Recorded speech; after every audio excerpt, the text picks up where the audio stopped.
After a fruitful phone call that left Mr. Gerald Hayes jubilant, I found myself reflecting on my adeptness in maneuvering finances. With my expertise, I seamlessly navigated the transfer of over $10 million across 4 countries and through the channels of 12 banks, effectively laundering his funds and shielding him from any prying governmental investigations. I am Thomas Parker, a figure esteemed for my prowess in money movement, asset concealment, and safeguarding individuals from legal repercussions.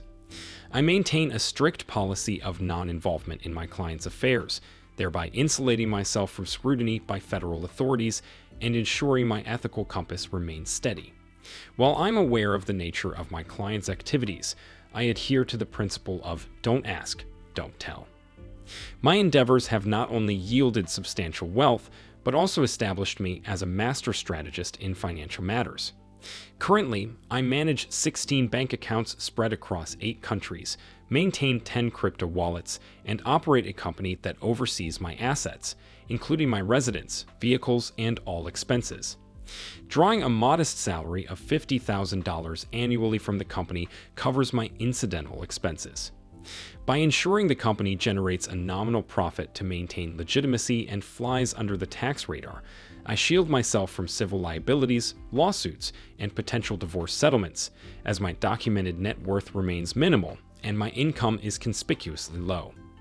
Many of my clients, recognizing the value I bring in resolving their financial dilemmas, have offered me various incentives as tokens of appreciation. These gestures range from women to trips, even protection, virtually anything one can imagine. Until now, I've declined all such offers.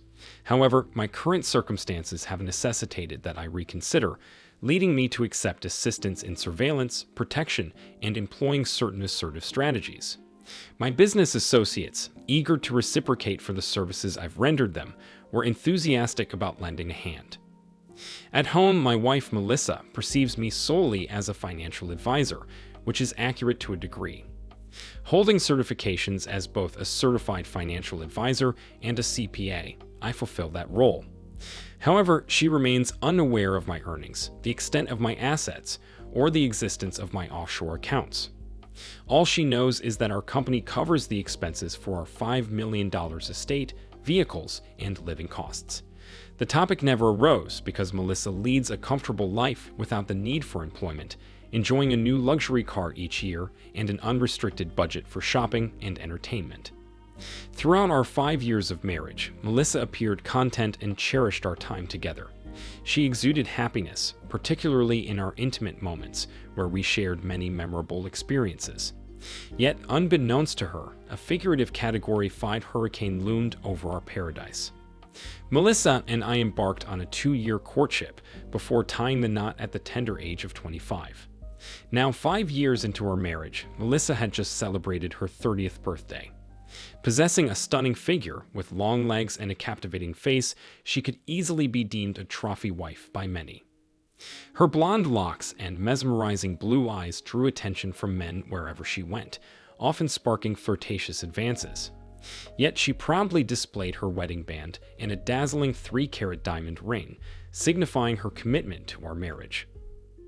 Prior to our marriage, I discovered that Melissa had dated a man named Jason Nelson during her college years. She had been deeply infatuated with Jason, but he wasn't inclined to settle down at the time. Instead, he enlisted in the Marines, leading their relationship to gradually fade away. However, it became apparent to me that Melissa had never truly moved on from her feelings for Jason. Now, 8 years later, Jason had returned to our town after completing his military service.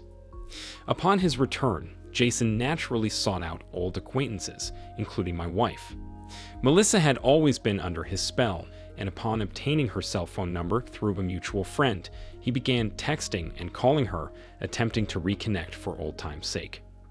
It had been 6 weeks since Melissa's behavior began to shift, a change likely spurred by the guilt of her clandestine communication with Jason.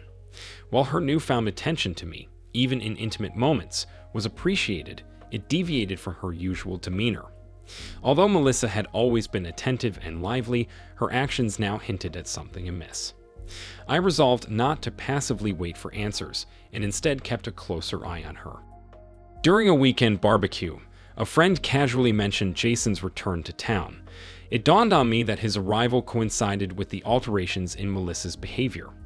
The following day, I reached out to one of my trusted associates in business and confided in him about the situation, seeking his assistance. He eagerly offered his support, recognizing an opportunity to reciprocate for the financial gains I had secured for him and the legal troubles I had helped him avoid. After providing him with all relevant details, he assured me that his team would promptly look into the matter. Utilizing their expertise in navigating the deep and dark web, alongside various surveillance techniques, my associates compiled a comprehensive 4-inch file on Jason Nelson. The dossier contained an exhaustive array of information, ranging from his birth certificate to college transcripts, family lineage, and military service records. I found myself in possession of a dossier more detailed than what his own mother might possess. I also received a daily printout of his text messages, which revealed an alarming frequency of over 15 messages a day sent to my wife, Melissa. Although the means by which this information was obtained remained a mystery, I refrained from probing further. Initially, the messages appeared innocuous, typical of old friends catching up. However, within the first week, they took a sexual turn. While I was relieved to see Melissa rebuffing his advances initially, my concern grew as his persistence wore her defenses down, leading her to reciprocate his flirtations. My indignation towards this predatory behavior intensified as it became evident that Melissa still harbored feelings for this individual. It was clear to me that trouble loomed on the horizon. After 4 weeks of relentless flirting and text exchanges, he managed to persuade Melissa to meet him for lunch. The audacity of his request for her to dress provocatively, citing his longing for her, left me seething with rage. To my dismay, Melissa not only agreed but even suggested forsaking her undergarments, reminiscing about past encounters. My fury reached a boiling point, prompting me to seek counsel from my business associates, who offered advice on how to handle the situation. Together, we devised a plan to confront this individual while they were together at lunch, ensuring there was someone nearby for protection if needed. Through the meticulous surveillance conducted by my friend's team, we pinpointed the exact time and location of their rendezvous, allowing us to prepare accordingly. Thursday, June 16th. Entering the restaurant, I immediately spotted them nestled in a secluded corner. My heart pounded as I took in the sight of Melissa, dressed provocatively in a low-cut dress without a bra, fueling my anger anew.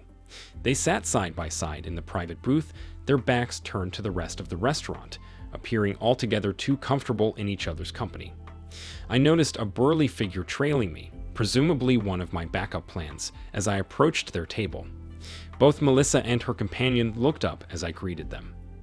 "Hello, Melissa," I said calmly as I slid into the booth opposite them. The imposing figure who had been following me was now discreetly positioned several tables away. Meeting Melissa's gaze with a friendly smile, I inquired, "Won't you introduce me to your companion?" Tension thickened in the air as I locked eyes with Melissa. Jason's expression betrayed confusion, while my wife's face registered a blend of shock and guilt. Despite her attempt to retract her hand from Jason's grip, he held on firmly, his smile morphing into a smug smirk, signaling his defiance. It was clear that the audacious flirt wasn't about to yield. "Honey, this is Jason Nelson." "Jason, meet my husband Thomas." Melissa's voice quivered as she made the introduction. Her nervousness was palpable, contrasting sharply with Jason's smug demeanor. He remained silent, wearing a smirk that seemed to taunt me, silently asserting his dominance as if to say, "I have your wife, and there's nothing you can do about it, buddy." Without hesitation, I addressed Melissa directly, trying to maintain my composure. "I hate to interrupt your lunch, but I need to speak to my wife privately for a few minutes. Would you mind stepping out of the booth?" I requested, my tone steady despite the turmoil within. Reluctantly, Jason released her hand and vacated the booth, allowing Melissa to stand up, clutching her purse protectively against her chest. She stood between Jason and me, visibly uneasy as I guided her towards the back of the restaurant, heading towards the bathrooms. Her silence spoke volumes, laden with guilt and apprehension about being caught in such compromising circumstances with Jason. I led her into the empty men's room, where the tension hung thick in the air, ready to address the situation head-on. "Melissa, why aren't you wearing a bra? And that dress is far too revealing. I can't comprehend why you would disrespect me like this," I admonished, frustration seeping into my voice. Tears streamed down her cheeks as she stood there, silent and trembling. Taking hold of the dress at her waist, I gently turned her towards the mirror, forcing her to confront her reflection. "Is this how you choose to present yourself when I'm not around? Melissa, what exactly are you playing at? Are you trying to portray yourself as some sort of town prostitute? This behavior is utterly unacceptable for my wife," I stated firmly, my disappointment evident. In a desperate plea, she cried out, "No, it's not what it seems like. I know how it looks, but I have a valid explanation. Once I explain, you'll understand, I promise," she stammered, hastily pulling down the dress that had ridden up too high. In a tone laced with authority and a gravity she had never heard from me before, I spoke deliberately, each word carrying weight. "It's evident we need to address this situation. If you harbor any desire to salvage our marriage, you will adhere strictly to my instructions. However, if you choose otherwise, don't bother returning home, as our marriage will be irreparably severed. Right now, you will take your purse, exit this establishment without so much as a glance at your companion, and proceed directly to your car. Drive home, prepare a pot of coffee, and await my return. I shouldn't be more than 10 minutes behind. You are forbidden from contacting your boyfriend or anyone else until we have had our discussion. I will handle the explanation for your departure." I noticed she avoided meeting my gaze, likely consumed by guilt over being caught in this situation. "Should you fail to comply with my directives, don't expect to find shelter at home tonight. I will contact you with further instructions on how to proceed from that point forward. And one more thing, do not change out of that dress. I want you waiting for me exactly as you are now." The narrative is told on Melissa's behalf. Oh my goodness, what have I gotten myself into? When Jason reached out to me, I was initially relieved to hear he was safe and out of the military. I always worried about his well-being. Jason was my first love, and it took me a long time to move on after he left me all those years ago. Although our romantic feelings had long since faded, I still harbored a deep care for him. I know I love Tommy, and he's been the center of my world since we met. I would never want to jeopardize our relationship or cause him pain, which is why this situation is tearing me apart. Jason's flirtations and sweet words tapped into a part of me that I thought I had buried long ago. He had a way of making me feel like a knave schoolgirl again, and I loathed my inability to resist his advances. Despite my efforts to rebuff him, his persistent flirting and constant messages eventually wore me down, leading me to agree to meet him for lunch. Engaging in these conversations with Jason filled me with overwhelming guilt and self-loathing. Deep down, I knew I was betraying Tommy's trust and our relationship. I should have been honest with Tommy from the start, informing him about Jason's return to town and our communication. Keeping it a secret weighs heavily on my conscience, and I regret it more than words can express. Jason possesses a certain charm that draws me in, and when he requested I wear something alluring, I found myself agreeing despite knowing it was wrong. I hesitated, grappling with guilt over even considering dinner with him, let alone donning such a risque dress. Yet his persuasive words left me unable to resist. Despite my inner turmoil, a text from Jason expressing his anticipation to see me pushed me further down this path. Although I struggled with the urge to confide in Tommy, I rationalized that a simple lunch for old time's sake wouldn't be significant. Just a fleeting reunion, as Jason put it. He had a way of coaxing me into things, even against my better judgment. I'll admit, seeing him in the restaurant stirred up a mix of emotions within me. There was a peculiar yet exhilarating sensation fueled by my lingering attraction to him. I always sensed a unique chemistry between us, and now, after 8 years in the Marines, he appeared even more irresistible, a mass of rugged, handsome muscle that could captivate any woman's imagination. My cheeks burned with embarrassment as he pressed his lips against mine, guiding me into the secluded booth. It felt like a blast from the past as we shared laughs, reigniting a sense of familiarity that made it seem as though he had never left. Happiness and excitement bubbled within me, his hand enveloping mine on the table, providing a sense of security and warmth. In those fleeting moments of laughter and enjoyment, Tommy's sudden appearance shattered the illusion. Suddenly, there he was, standing before us, then seated across from us with a chilling grin etched across his face. Dread washed over me as I realized the implications of our intimate moment in front of Tommy.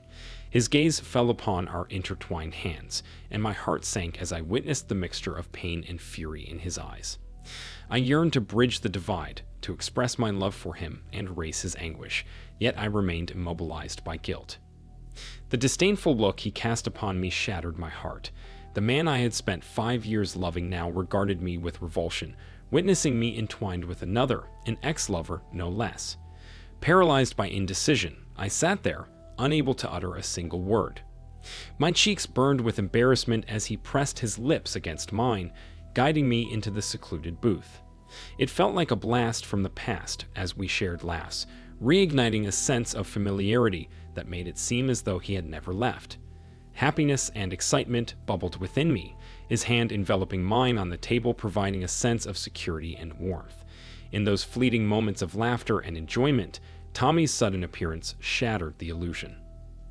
Suddenly, there he was, standing before us, then seated across from us with a chilling grin etched across his face. Dread washed over me as I realized the implications of our intimate moment in front of Tommy. His gaze fell upon our intertwined hands, and my heart sank as I witnessed the mixture of pain and fury in his eyes. I yearned to bridge the divide, to express my love for him and erase his anguish, yet I remained immobilized by guilt. The disdainful look he cast upon me shattered my heart. The man I had spent 5 years loving now regarded me with revulsion, witnessing me entwined with another, an ex-lover no less. Paralyzed by indecision, I sat there, unable to utter a single word. The mere mention of Tommy wanting to speak with me sent a wave of dread through my chest. I braced myself for the inevitable, the confirmation that our relationship was over. Stepping into the men's room with him, uncertainty clouded my thoughts. I could only imagine what was running through his mind, and in that moment, I felt the weight of guilt like a heavy burden, akin to that of a spouse caught in infidelity. His directive for me to return home and await his arrival resonated with an unsettling intensity. His demeanor sent shivers down my spine, prompting a visceral fear within me. I knew I had to heed his words, to salvage our marriage and convey the reasons behind my actions. It was imperative to mend what was broken, and so I silently consented to his terms, however daunting they may have seemed. As he expressed his intention to confront Jason alone, a surge of apprehension swept over me. Jason's imposing stature and 8 years of Marine training posed a formidable threat to Tommy's safety. I longed to dissuade him from such a risky course of action, but I remained silent, understanding the futility of my protests. Though I attempted to express my remorse, Tommy's insistence for me to depart and his assurance of his imminent return left me with a sinking feeling of impending trouble. His instruction not to change my attire served as an ominous reminder that I would soon be called upon to account for my actions. How did I allow Jason to persuade me into this? He's the last person I wanted involved in my life. All I wanted was to reminisce and have some innocent fun, but now, seeing it through Tommy's perspective, it seems like I was on the verge of betraying him with Jason. Damn it, how can I rectify this mess? I felt the weight of everyone's eyes on me as I traversed through the restaurant and made my way to my car. I couldn't bear to glance at Jason, knowing he must be wondering where I was headed. It took me several moments to gather myself enough to drive back home. That drive felt like an eternity. The anguish in Tommy's gaze brought fresh tears to my eyes. How could I have hurt him like this? I can't believe I allowed Jason to manipulate me, and now I need to find a way to make things right with Tommy. Damn it, I'm in deep trouble because of Jason and my own foolishness. Once I reached home, I brewed some coffee and sat there, pondering what transpired during their conversation.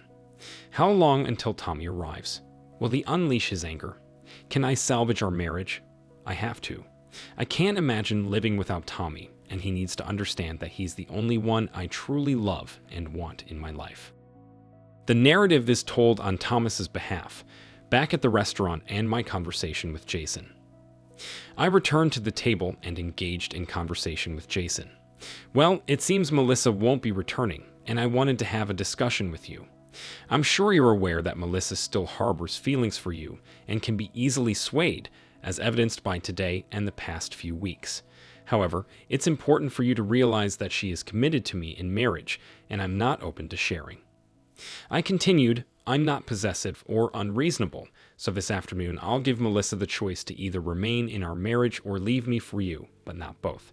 She will make this decision independently, without any influence from you. May the best man prevail, and if she chooses you, then so be it.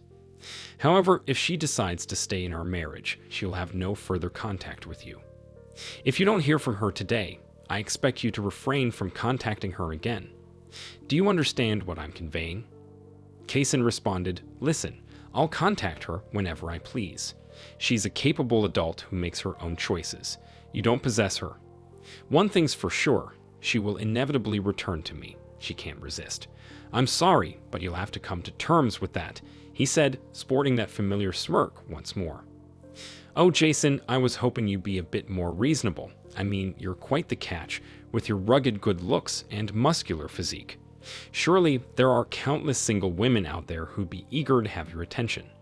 Why can't men like you just steer clear of married women? You see, Jason, you might be this charismatic, attractive guy who still holds sway over Melissa's heart, but you're underestimating me. Listen, Jason, you don't really know much about my life or the circles I move in, and that, my friend, is where you're making your first mistake. I'm privy to a lot more than you might think. For instance, how are your parents, Gabriel and Natalie, doing? They seem to dote on their two dogs, Rocky and Roxy, don't they? It's been quite a while since you last saw your sister Christine in Austin. Her 3 daughters must be growing up fast, and I'm sure they'd love a visit from their Uncle Jason. Oh, and about your best friend Bob. Well, his girlfriend's expecting, and it looks like it's going to be a boy. She might not have broken the news to him yet, but I bet he'll be thrilled. Your persistence in reaching out to Melissa hasn't gone unnoticed either. You may fancy yourself as quite the tough guy, but the connections I have in my line of work, let's just say they're not ones to be trifled with, and they owe me more than a few favors. I smirked and retorted, as you so confidently put it, let's find out tonight who truly holds sway. Will she choose a macho charmer like yourself, or will she honor the commitment of our 5-year marriage? You see, Jason, I'm approaching this situation with civility. I'm affording her a choice. Her decision will be straightforward. She can opt to be with you, bidding farewell to me and our marriage. If that's her resolve, I'll accept it gracefully and wish you both well. However, I won't share my life with a woman who desires another man. It'll hurt, undoubtedly, but I'd rather let her go now and move forward. Conversely, if she elects to remain faithful, there will be adjustments following her recent behavior with you. The breach of trust necessitates restoration. Now, concerning you, if she opts to stay with me, you will cease all contact with her. No texts, emails, calls, or interactions through mutual friends. You'll vanish from her life entirely. Should you chance upon her in a restaurant, party, or club, you'll promptly depart. No clandestine maneuvers or attempts to reach out behind my back, as the repercussions will be severe. Your loved ones will bear the consequences of your recklessness. Do you grasp the gravity of what I've outlined? Are you comprehending the seriousness of my stance? Jason sat there, his face frozen in disbelief, grappling with a whirlwind of emotions and thoughts. How do you possess such intimate knowledge about my family and me? He finally managed to articulate, his voice tinged with a mix of astonishment and suspicion. His interlocutor maintained a calm demeanor, yet there was an undercurrent of menace in his words. Let's just say I've cultivated some unsavory connections over the years. My outward appearance may deceive you, but rest assured, there's more to me than meets the eye. The gravity of the situation began to sink in for Jason. So, you're seriously considering allowing her to leave me for another man? He questioned, incredulity coloring his tone. The other man's reply was unwavering. I always keep my promises. If she strays, she'll have made her choice. But if she remains faithful, she stays with me. There's no middle ground. With resolve hardening in his voice, Jason asserted, "I hope you're true to your word about granting us peace, because she's made it clear she wants to be with me. She's confessed her desire, and I won't stand idly by." Though he attempted to project confidence, Jason couldn't shake the gnawing uncertainty that lingered beneath his words. This individual exuded arrogance, yet I couldn't help but entertain the possibility that he might be onto something. The truth would reveal itself soon. Rising from my seat to depart, I uttered, "I hope to never cross paths with you again or engage in unsavory deeds. But time will tell." As I made my exit, a figure lurking in the shadows rose, casting a menacing glare at Jason before departing a minute after me. It was evident that Jason now understood I had someone watching over me, challenging his perception of me as a docile, unsuspecting spouse. Driving home, my mind swirled with thoughts of whether the woman I cherished deeply would ever share my bed again. Would she opt for him and forsake me, or remain loyal to her marital vows? Melissa remained oblivious to the profound impact her decision would have on her life.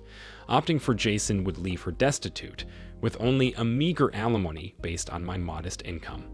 The car, owned by the company, would be promptly reclaimed. Similarly, the house, registered under the company's name, wouldn't be within her reach either.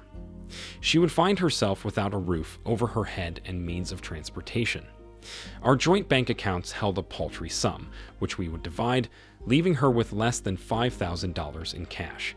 Lacking employment or marketable skills, her earning potential would be limited to minimum wage. With Jason currently unemployed, her lifestyle would plummet from luxury to scraping by in a modest apartment, likely finding employment at a place like Walmart just to make ends meet. The unfolding of events promises to be intriguing indeed. The house greeted me with an eerie silence as I stepped inside. Melissa sat at the kitchen table, her demeanor tense, tears welling in her eyes as she sipped her coffee. Pouring myself a cup, I settled across from her. "Melissa, I'm aware of everything, including the exchanges you've had with Jason. Before you inquire further, understand that I have connections through my business dealings, and some owe me significant favors. They're not individuals you'd want to cross paths with. I know you're remorseful, but apologies hold little weight now. Your actions today have shattered my trust and breached the boundaries of our marriage. By prioritizing him over me, you've shown a blatant disregard for our relationship. You know me well enough to understand that I won't tolerate disrespect. Some define infidelity solely in physical terms, but in my world, even the mere contemplation of another man crosses that line. From your conversations with Jason, it's clear that you've crossed boundaries. The suggestive attire, the intimate gestures, all constitute a betrayal in my eyes. The absence of physical contact is the sole reason we're having this conversation. It's crucial for you to understand that I won't tolerate sharing you with anyone else, especially not a cheating spouse. I'm aware of the bond you once shared with Jason, and I recognize that there are lingering emotions. However, let me make it clear, I won't stand for you being with him or anyone else while you're still married to me. The reason I haven't taken drastic action yet is because my love for you runs deep, and I'm determined to salvage our relationship. But before we proceed, I need to ask a question, and I expect honesty because I might already know the truth. When you were with him, did you allow any intimate touching? Has anyone besides me ever crossed that line in our marriage? No, never. I swear it's only ever been you. But you were willing to entertain the idea today, weren't you? She lowered her head, tears streaming down her face. I don't know. It wasn't my intention. I'm so sorry for everything. I feel like such a fool. Please forgive me, Tommy. Well, if he had touched you, our conversation would be over. It seems that apart from some hand-holding and texting, nothing has occurred to end our marriage, although I'm deeply disappointed in your behavior. Now explain to me, why did you choose that revealing dress? Were you planning to seduce him and betray me? Oh God, no. I would never do that. It's hard to explain, but I just wanted to feel attractive again to relive some past feelings. I know it was foolish and selfish, but he has a way of influencing me. I never intended to sleep with him. You have to believe me. Melissa, I want to believe you, but your actions today force me to confront a serious question, one that demands an honest answer. I've made it clear that I won't share you with another man, nor will I remain married to someone who harbors feelings for someone else. So here's the choice I'm giving you, and it's one you need to consider carefully, because once you decide, there's no turning back. I will not tolerate betrayal or disrespect again. I know you love me, and I understand the history you share with Jason. That's why I'm offering you this choice between Jason and our marriage. If you choose him, I'll let you go. I'll ensure a fair divorce settlement and guarantee both of your safety without seeking revenge. Alternatively, you can choose to stay in our marriage, remain faithful to me, and honor our vows. It's a straightforward decision with significant consequences. If you choose Jason, I'll expect you to leave the house with your belongings by the weekend, and I'll initiate divorce proceedings immediately. If you choose to stay married, you must cut all ties with Jason, today and forever. He will be dead to you. I reiterated the same conditions I laid out for Jason, emphasizing that they must never be in the same place at the same time, and that I would be aware if they were. Without hesitation, she agreed to my terms. Melissa, today you have a chance to redeem yourself, a rare opportunity to choose between a past flame and your devoted husband. I'm going to take a shower, and when I return, I expect your decision. Choose wisely. As I turned to leave the kitchen, she interjected hastily, "Of course, it's you, honey. I choose you. I love you, and I don't want anyone else." Melissa, your actions have betrayed me deeply. I heard your words, but I need you to sit with this for a while and truly reflect. If we're to stay together, trust must be rebuilt, and the pain and anger you've caused won't disappear overnight. Take your time and give me your answer after I return. This decision is too significant to rush, especially considering your actions today and your lingering feelings for Jason. I stated firmly before leaving her, tears streaming down her face, her head buried in her hands. I took my time in the shower and getting dressed. Upon my return to the kitchen, she rushed to me, enveloping me in a tight embrace, showering me with kisses. "Tommy, I'll never leave you. I'll never make that mistake again. I promise to make it up to you and be the perfect wife. You're my husband, and I want our future together with children. Please don't leave me. You're the only man I love," she pleaded, her grip firm and her kisses fervent. We held each other, kissed passionately, and then I led her to our bed, reclaiming my wife. In that moment, as we lay together in silence, the world faded away. Husband and wife reunited, we both knew that nothing would ever come between us again. The narrative is told on Jason's behalf. Jason the following day. "Damn, no call from her. Looks like she's sticking with that jerk. Can't believe it. The chemistry we had, her demeanor, everything led me to think she'd choose me.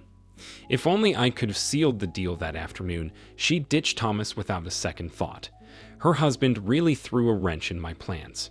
Who is this guy anyway, and how does he know so much about me and my family? Well, I'm not giving up just yet. I still believe I can win her back. Sorry, Thomas, but you're about to lose your girl." The narrative is told on Thomas's behalf. 3 days after the confrontation.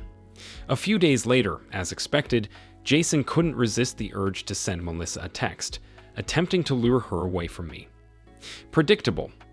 Fortunately, Melissa promptly showed me the message and refrained from responding. She knew I would see it and wasn't taking any chances. I commended her for her transparency and appreciated that she didn't engage with him, seeing it as a positive step in rebuilding our trust. The following day, I decided to reach out to Jason, asking about his parents' search for Rocky and Roxy. Jason's immediate reaction was to call his parents, discovering the anguish they felt upon realizing the pets were missing. It dawned on Jason that his actions, particularly contacting Melissa against my warning, had caused them pain.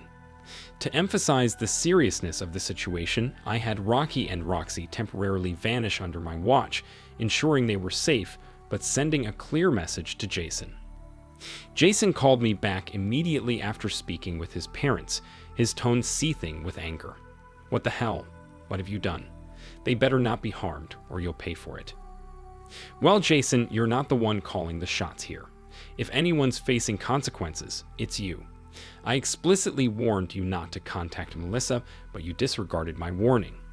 I also made it clear that if you did, you'd experience a level of pain you've never known. Consider this a mere taste. The dogs will likely return soon, but let me reiterate, this is your final warning. Do not attempt to reach out to Melissa again. Understood? Yeah, but they better come back unharmed. Because you chose to defy my instructions, I'll decide their fate as I see fit, and you'll have to deal with the repercussions. Now your threat doesn't exactly inspire generosity from me. In fact, I'm reconsidering whether they'll return at all. How does that sound, Jason? Maybe I should inform your parents why their precious pets are missing. What do you think? Okay, I'm sorry. Please bring them back, and I'll stay away, I promise. That's a start, but remember, next time it won't be the dogs that vanish. Do we have an understanding? Crystal clear. I swear I'll stay out of her life, and you won't hear from me again. Now when can I expect them back? They'll be back home soon, but Jason, remember, I'm miles away. I can't control everything, and the people I'm dealing with have their own agendas. I'll speak to them and see what I can do. Let's hope we never have to have this conversation again, because next time there won't be words exchanged and you'll be facing much bigger problems. At 3 in the morning the following night, the relieved parents were overcome with joy as their cherished dogs barked happily on their porch. Unaware of what transpired, they were simply grateful for their pet's return. Jason, upon hearing the news, breathed a sigh of relief. He even sent me a single-word text after their return. Thanks. Jason finally took the hint and distanced himself from Melissa, securing a job in a city several hours away. Despite his attempts to uncover more about Tommy, he could only access public information indicating Tommy's occupation as a financial advisor. Recognizing that there was likely more to Tommy than met the eye, Jason chose to move on and forge a new life without his former flame. However, knowing that as long as Jason remained alive, there was a risk of him resurfacing in Melissa's life, I took proactive measures. 2 weeks after the incident, I presented Melissa with a post-nuptial agreement drafted by my attorney. In it, she agreed to relinquish everything, including any rights to children born during our marriage, in the event of infidelity. While this couldn't prevent a recurrence of her past actions or a potential reunion with Jason, it provided ample incentive for her to consider the consequences. Combined with my increased attention to her activities and the assurance that I would be monitoring her closely, along with the terms of the agreement, we were prepared to weather any future storms that might arise. Epilogue. A year later, Melissa found herself pregnant with their first child, and the bond between the couple had strengthened remarkably. Recognizing the precipice she had once stood upon, Melissa committed herself to ensuring Tommy's happiness and building a family together. The specter of Jason faded into obscurity, never to be mentioned again, as if he had ceased to exist. That pivotal day had the potential to alter their lives irrevocably, but Tommy's unwavering love and resolute demeanor proved instrumental in salvaging their marriage. Thank you for watching this video to the end. If you liked it, please like it and subscribe to the channel. See you soon.